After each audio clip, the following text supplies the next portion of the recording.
that line for you in a second, just so you can see exactly where I'm talking about on your last. And I'm grabbing the upper and the lining together and putting the tack through both of them. Okay, so you can see my shape starting to come around here, and as I get to this area. So where you're going to want to stop this kind of pre-lasting is here, and this is right at the ball of the foot. If you imagine like the ball of your foot. Here, back up, stand over here. Imagine the ball of your foot. Here is where we're going to stop that pre-lasting, and then we're going to go ahead and move to the back section. All right, before you do that, the next thing that you're going to want to do is remove the tack that you have here that's holding it at the top. Go ahead and take that tack out.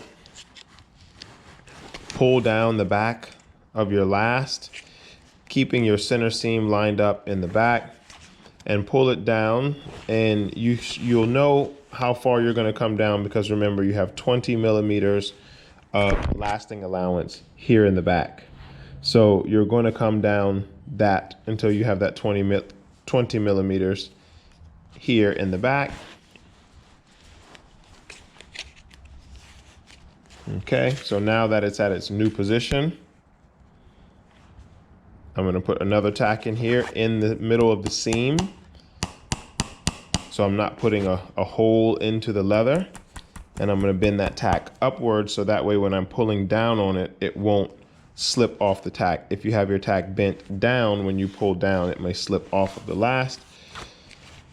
So here, we're kind of halfway there on the lasting process. And what we're going to do here now is start lasting in the back, and we're going to do the same thing we did in the front. It's here and here. And you want to give, I'd say, let's go ahead and put the tacks in here on the side. So this is why we left this piece of lining. You can put a few tacks here into the side in the lining, in that piece of lining that we're going to cut off. That way you don't have to put holes into your shoe. So I'm just going to put 3 along here. And as I start to last and pull on this section, these tacks will hold it in place. So I'm going to go ahead and bend those over. Okay. And I'm going to do the same thing on this side.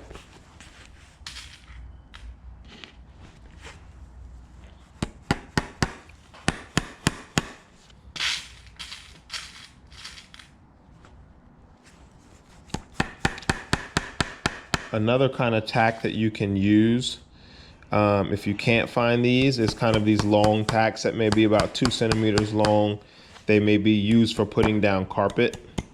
Carpet tacks will be pretty good, and they'll be pretty thin. You just don't want any thick, hard tacks that can't bend over, because you notice that we need to be able to bend these over.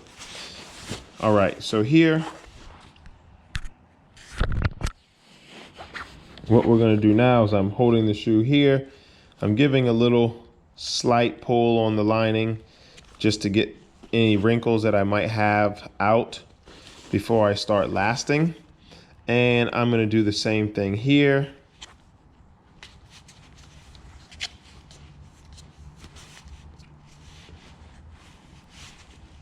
Turn my nail head back facing the front here, because I'm about to close this down and I don't want my nail head to get stuck underneath here.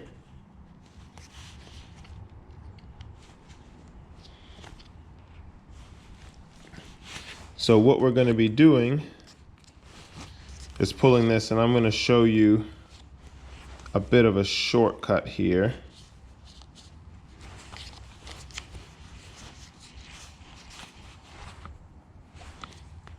All right, so let's grab only the lining, and we're going to take the lining here and pull it down.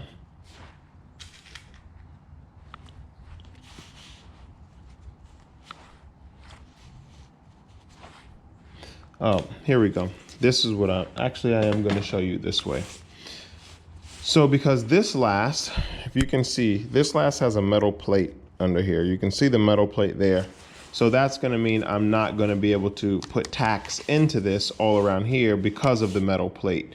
So this is a bit of a shortcut. It's called glue lasting. You can actually glue last the whole shoe if you do not have the things that you need. So what we're going to use is a quilum. You know what? I'm going to use my master cement.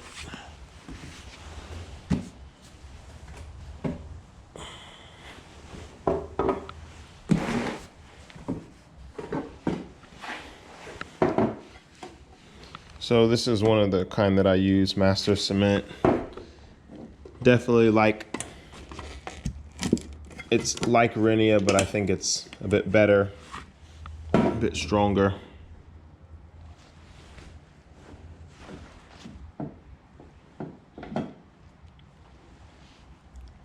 So what I'm gonna do is then take a little glue and put it here on the board. Only on the board. You don't want to get glue everywhere, all over your uppers. Just get a little bit of glue on the board here and go ahead and do the whole waist area. And the waist area is this area behind the line going towards the heel. So you can go ahead and put a little glue there.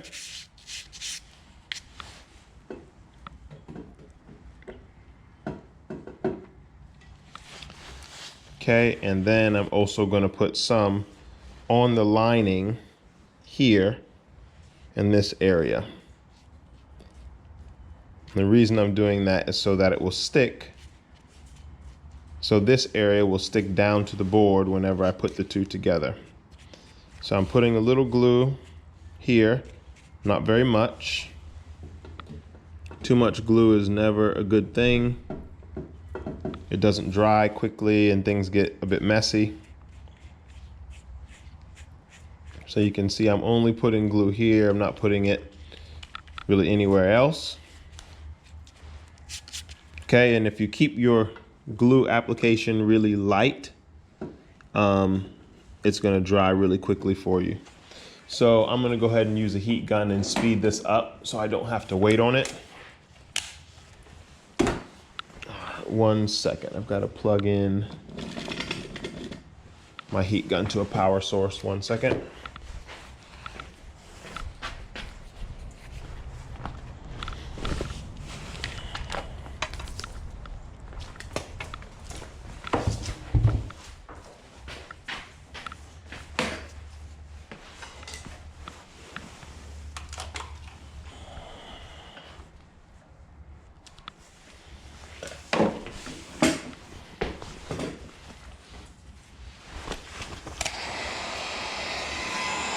All right, so I'm gonna use the heat gun, put a little heat on the board, a little heat on the inside here where I glued. And again, use what you have. All right, so I'm gonna glue last this area. So I'm gonna go ahead and pull this and stick it down. So I'm kind of just pulling and sticking this down, kind of working around the curve.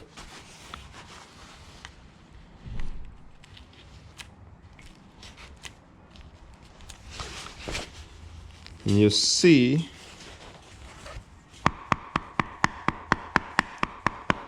that I'm getting wrinkles in here, but these are all going to end up being cut out at the end.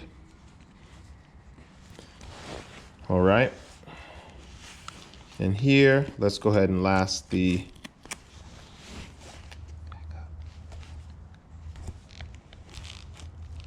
waist area.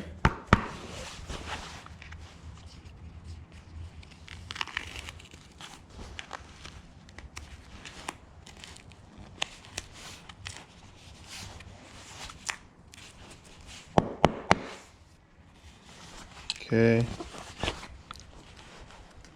Here, and you kind of want to keep it even. Once you last up to a certain point on that side, you want to turn it around and last up to that point on the other side.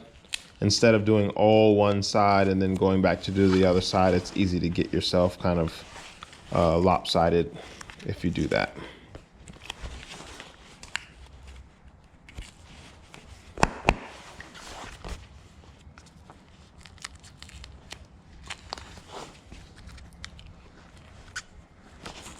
Okay, so I'm gonna go ahead and pull all of this closed. Here and here. And I'm closing right up to the line that I have here. That's the ball of the foot. And I have that closed. Stand over here. All right, so once I have that done, you can go ahead and clean this area up. What I usually use is a X-Acto. Use an X-Acto. And again, you're not gonna need very much pressure because you're cutting through a very light leather. But I'm cutting through here, and what I'm gonna do is cut around these wrinkles.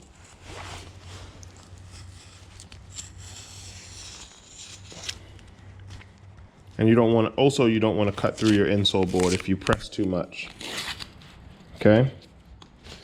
So you can see you're just kind of cleaning that area up, cutting around the wrinkles, and then just kind of hammer any of those down. Okay, so that's fine. And then now we're gonna deal with the front. So what you need to do at this point is take all of these tacks out that you put in the front. So this is why we didn't really have to pay so much attention at that point. And I'm using my pincers to take these out. You really should use a pair of